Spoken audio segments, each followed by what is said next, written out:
nagaan goofsiniif haa ta'uun jedha hordoftootii san nagaa tuubi.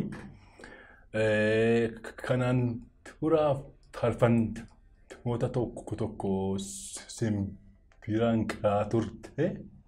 Har'a immoo yaada gooftaan waan tokko itti dabaltu waan fedheef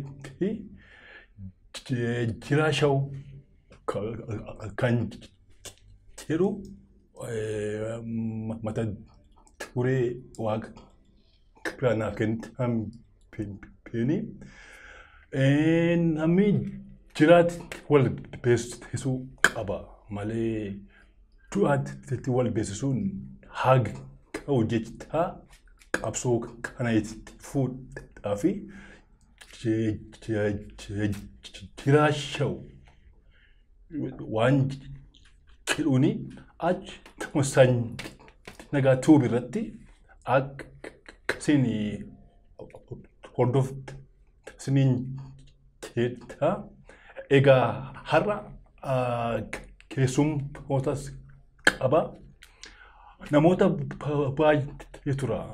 Namoonni erga utuu baatan, dibata osoo baatan, ayyaana osoo baatan, ganda keessatti, mandara keessatti kan hafanii, ani immoo waaqayyoo wajjin walii galee namoota kana as baasuu irratti hojjechuuf haadha kunoo tokko jedhee jalqabeera.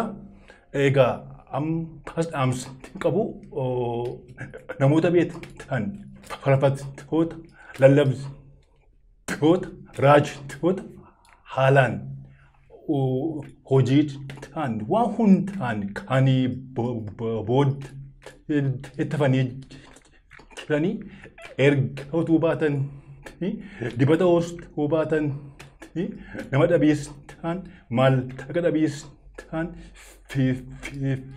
fira dhabeessaan warra dhokatanii jiranii karaa san nagaa YouTube jiraashau kana gubbaatti maqaa isaaniitiif teessoo isaanii akkasuma bilbila isaanii nuuf ergaati asirratti as baafneetu uummata wajjin wal barsiifna.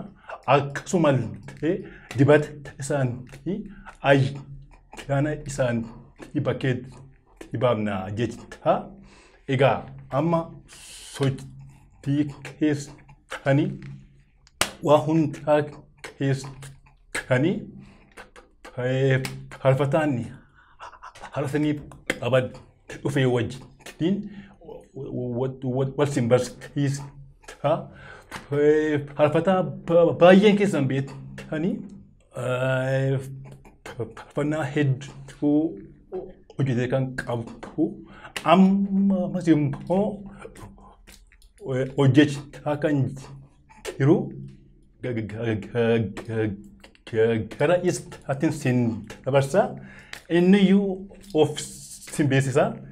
Ani faarfataa Ayinaalem Kaasoon kanan jedhamu bakki dhaloota koo godina Qellem Wallaggaa Onaa Anfilloo. Bakki dhaloota koo naannoo Eegaa jedhamudha. Baadiyyaa fagoodha jechuudha. Amma yeroo kana abbaa haadha manaa tokkootii fi ijoollee dhiiraa sadiiti. Meemee faarfannaa eegaatti calqabdee faarfannaa. Dhalooti koo dhalootaan ganda kollii naannoo Eegaa sana haa jedhamu iyyuu malee. Aanaa keessa. Aanaa godinni koo godina Qellem Wallaggaa. Aanaa Anfilloo. Gandi koo ganda kollii. Safarri koo safara Eegaa jedhamtu. Bishaanuma xinnoo tokkotu Eegaa jedhama isumarraa ka'ee. Baraatti gooftaan katti beektaa yaadatta. Dhugaasaa beekuu yoon baadhee dhaladhee ka'ee ani maatiin koo maatii amanan waan ta'aniif haadhi koos abbaan koos obbolaan koo firri koo hundumtuu namoota amanan waan ta'aniif isaan gidduudha dhaladhee gooftaama fudhadheen dhaladhe. Okay, abbeen kee harmeen kee amanooma jechuudha. Amanoodhuma. Amanooma gooftaa qabanidha. Isaan gidduudhaan dhaladhe waan ta'eef gaafan ka'u garuma wajjumaan hin ka'e jechuudha. Ishii tarimee faarfannaan akkamitti gara dhufe yaadachuu dandeessa faarfannaan yeroo jalqabaatiif faarfannaa sitti dhufe baras wajjin. Baay'ee yaadachuu danda'a.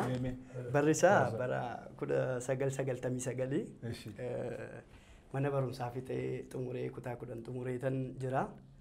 jalqabuma gara waldaa kiristaanaa gara 99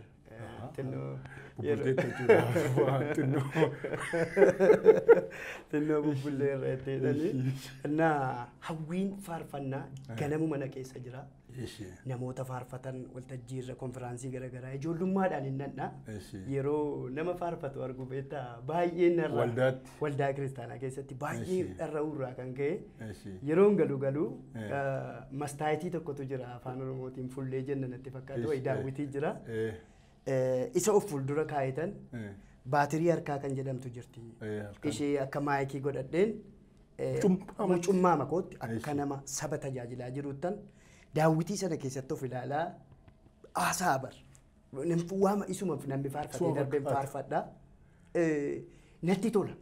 Mee akka faarfannaatti guddatuuf moodii kan si ta'an yookiin faarfannaa isaan bara sana yoo kan nagaa turte keessa utuun akkas ta'e kan jettume. Faarfannaa isaanii kanan dhagaa ture faarfattoota gurguddaa amma gara paasterummaatti gara garaatti guddatan kan akka faarfataa Baacaa Bayyanee fa'aa gaafa inni dhaga'u teeppii xiqqoon tokko jirti ishee keessa kaasettii kaa'een cufaa banaan barreessa beektaa cufaa banaa barreessa.